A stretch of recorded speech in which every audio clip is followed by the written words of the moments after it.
Pujya Swamiji, it's indeed an honor to be invited here.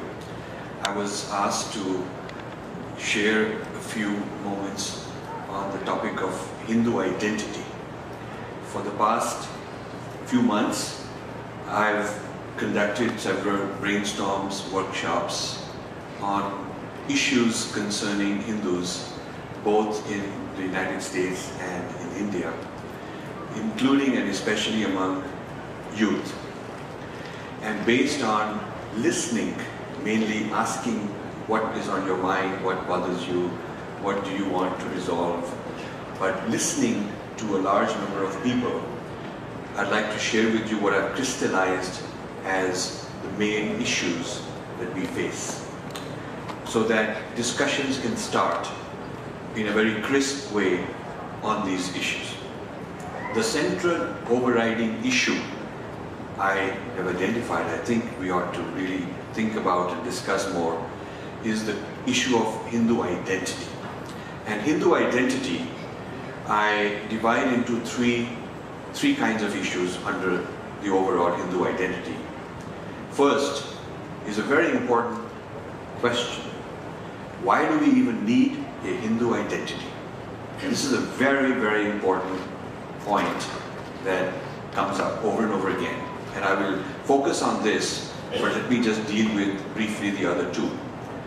Once a person has crossed the first hurdle of why do we need a Hindu identity, then the second question is, what is the Hindu identity?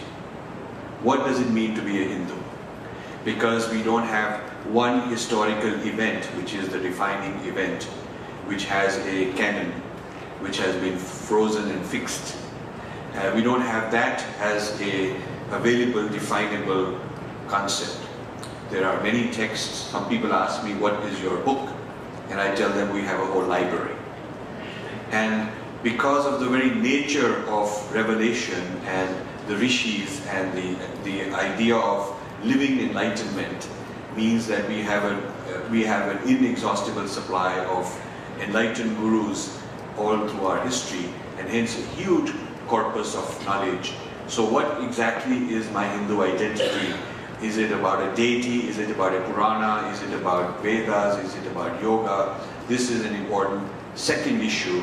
Only after you've crossed the first issue do we even need a Hindu identity. So once a person is sure we need a Hindu identity, and once they've gone through the second process of defining what is the Hindu identity, then comes the third, which is how do we project this Hindu identity in a respectable manner as Americans, as modern people, as postmodern people, and so on. So these are the three. Why Hindu identity is needed, what is the Hindu identity, how do you project it?